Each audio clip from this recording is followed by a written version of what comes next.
Advantage of optical fibre. Comments के ज़रिए आपकी ओपिनियंस हम तक पहुंच रही हैं।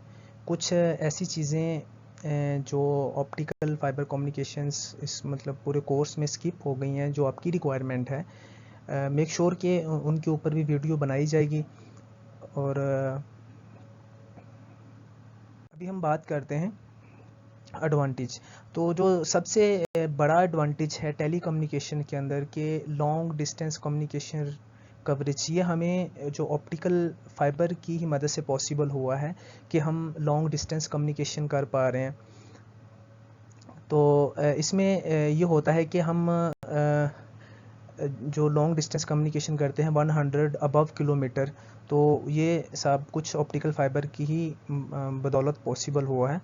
इसमें लो लॉसेस, लो ट्रांसमिशन लॉसेस, इसमें जो लॉसेस होते हैं ट्रांसमिशन, अगर एक सिग्नल को हम ट्रांसमिट कर रहे हैं सोर्स से डेस्टिनेशन, तो अगर लॉन्ग डिस्टेंस पे हमारा सिग्नल जा रहा है तो वो जो होगा अदर एंड पे जाके बहुत कम लॉसेस के साथ हमें रिसीव होगा। अगर बात की जाए ऑप्टिकल फाइबर की, फ़र्ज़ किया हम 50 किलोमीटर का एरिया मान के अगर हम बात करते हैं कि कम्युनिकेशन कर रहे हैं, तो पर किलोमीटर जो ऑप्टिकल फाइबर के लॉसेस होंगे, लॉसेस को हम डेसिबल में कंसीडर करते हैं, डेसिबल यूनिट है 4 dB, 4 dB जो है वो पर किलोमीटर इसका लॉस है। तो टोटल अगर हम फाइबर की बात करें तो 50 किलोमीटर है तो 20 हो गया, स्प्लाइसिंग वगैरह डाल के मतलब 34 35 तक ये चला जाएगा। तो इतने कम लॉसेस में हम इतना लॉन्ग डिस्टेंस कम्युनिकेशन कवर करते हैं।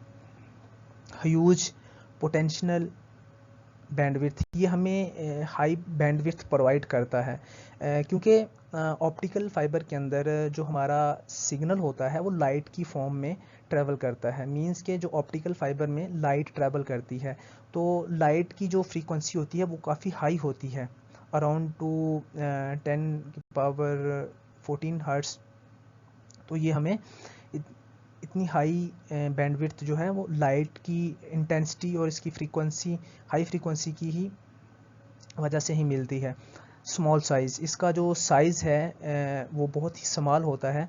जो हमारे ह्यूमन हेयर हैं, जो हमारे सर के बाल हैं, इसकी साइज़ का हमारा ऑप्टिकल जो एक फ़ाइबर है, एक फ़ाइबर वो होता है। अगर फिज़िकली आपने ऑप्टिकल फ़ाइबर को नहीं देखा, ओवरव्यू नहीं देखा, तो जो हमारे प्रैक्टिकल सेशन थे ऑप्टिकल फ़ाइबर के, वो एक दफ़ा देख लें ताकि फिर ये चीज़ें समझने में हमें आसानी हो। लो वेट, जो इसका वेट होता है वो बहुत ही कम होता है कंपेयर टू कॉपर केबल। अगर एक कॉपर केबल 50 किलोमीटर तक हमने लेआउट की हुई है और एक केबल हमने फाइबर लेआउट की हुई है, तो इसका जो वेट होगा बहुत ही कम होगा, लो वेट होगा।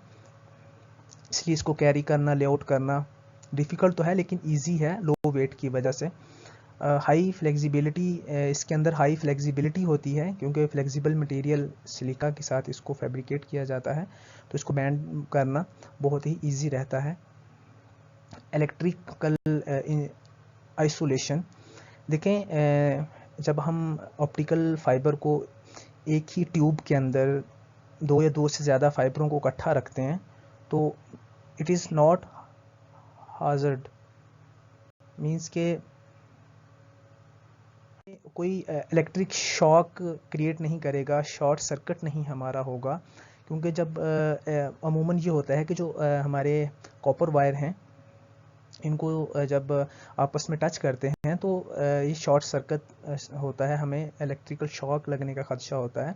तो इसमें ये चीज़ बिल्कुल नहीं है। अगर एक या एक से ज़्यादा फाइबर आपस में कपल हो भी जाती हैं, टच हो भी जाती हैं, तो ये इलेक्ट्रिकल आइसोलेशन होता है ऑप्टिकल फाइबर के अंदर। नेक्स्ट है हमारा सिक्योरिटी ऑफ सिग्नल। जो हमारा ऑप्टिकल सिग्नल में ऑप्टिकल फाइबर में जो हमारा सिग्नल ट्रैवल कर रहा है वो बहुत ही सिक्योर होता है, और इसी सिक्योर होने के कारण जो बैंकिंग के सेटअप्स हैं, कंप्यूटर नेटवर्किंग है हमारी, और मिलिट्री सेटअप्स जितने भी हैं वो इसका यूज़ करते हैं, क्योंकि इसको ट्रैप करना बहुत ही मुश्किल होता है।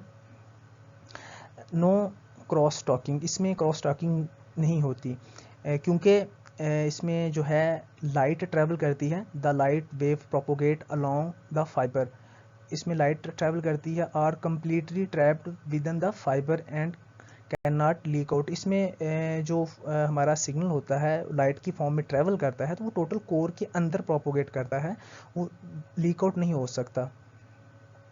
ठीक है। Immunity to EMI electromagnetic interference, ये इलेक्ट्रोमैग्नेटिक इंटरफेरेंस से इम्यूनिटी प्रोवाइड करता है। देखें जहाँ पे बहुत सी केबलें गुजर रही हैं पावर की, तो अगर वहाँ से फाइबर की भी गुजर रही है तो इलेक्ट्रोमैग्नेटिक फील्ड इसके ऊपर नहीं बनेगी क्योंकि ये इंसुलेटेड मटेरियल से फैब्रिकेट होता है ऑप्टिकल फाइबर। रिलायबल सिस्टम, बहुत ज़्यादा रिलायबल सिस्टम है ये। Decrease attenuation and increasing transmission distance, देखें जब हम ऑप्टिकल फाइबर के ऊपर अपना कम्युनिकेशन कर रहे हैं सोर्स से डेस्टिनेशन या एक पॉइंट से दूसरे पॉइंट तक, तो इसमें क्या होता है कि हमारा जो अटेनुएशन है वो डिक्रीज होती जाती है और जो हमारा ट्रांसमिशन डिस्टेंस है वो हमें ज़्यादा मिलता है। क्लियर।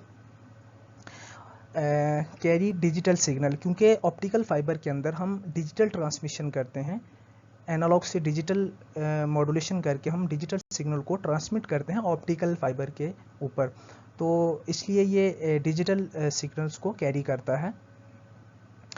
तो मटेरियल सिलिका, ऑप्टिकल फाइबर की अगर फैब्रिकेशन की बात की जाए, मज़ीद हमने फैब्रिकेशन वाली वीडियो में अच्छे से एक्सप्लेन किया था प्लास्टिक फाइबर और ग्लास फाइबर दोनों को किस किस मटेरियल से बनते हैं।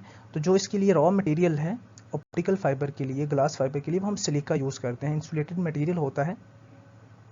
तो ये कुछ एडवांटेज थे ऑप्टिकल फाइबर के। एडवांटेज बहुत ज़्यादा हैं इसके डिसएडवांटेज की निस्बत।